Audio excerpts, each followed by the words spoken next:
হ্যাঁ, এই যে স্বামী স্ত্রী টোটালি ভক্তি করে তারা প্রতিদিন জীবনযাপন করে, কেমন লাগছে?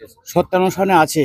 লাখো ধান্দাই মনটি ব্যস্ত, ইষ্ট ধান্দাই বইলি না, তবুও চাষে বিধির দয়া মতিচ্ছন্ন বুঝলি না।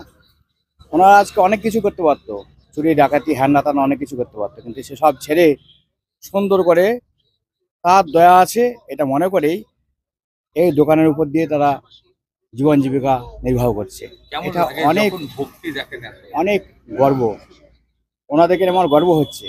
সত্যানুষ্ঠানে আছে, কিছু চেয়েও না, দুঃখ তোমার কি করবে, চাওয়াটা না পাওয়াই দুঃখ।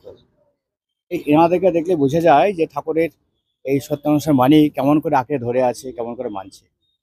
আর এটা আমার গর্ব, যখন যখন বহরমপুরে আসবো আমি এখানে আসতে পারলে আমার ভালো লাগবে, এই আর কি। এই ভক্তিটা দেখলে কেমন মনে হয় যে একটা ঠাকুরের প্রতি তাদের এত আস্থা, এত ভক্তি? ও তো ঠাকুরের বাণীটাই মনে পড়ে যে লাখো ধান্দাই মন্ত্রী ব্যস্ত, ইষ্ট ধান্দাই বলি না, তবুও চাষ বিধির দয়া মতিচ্ছন্ন বুঝলি না।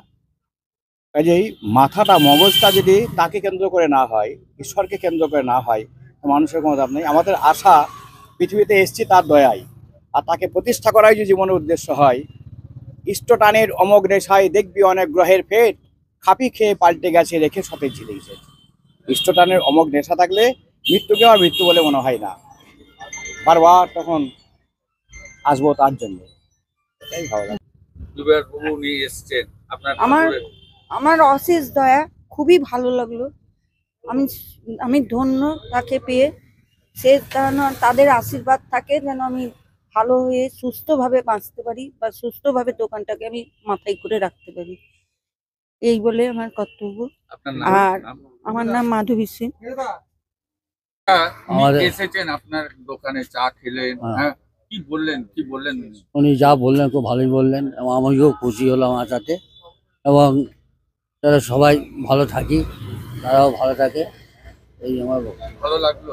ভালো, ঠাকুরের যে খুব ভক্তি করেন। খুব ভালো লাগলো ঠাকুরের ভক্তিতে, এবং ওনাকে পেয়েছি আমরা খুব ভালো। হ্যাঁ, খুব ভালো লাগলো আপনার এসছে। নাম? আমার নাম নারায়ণ সিং।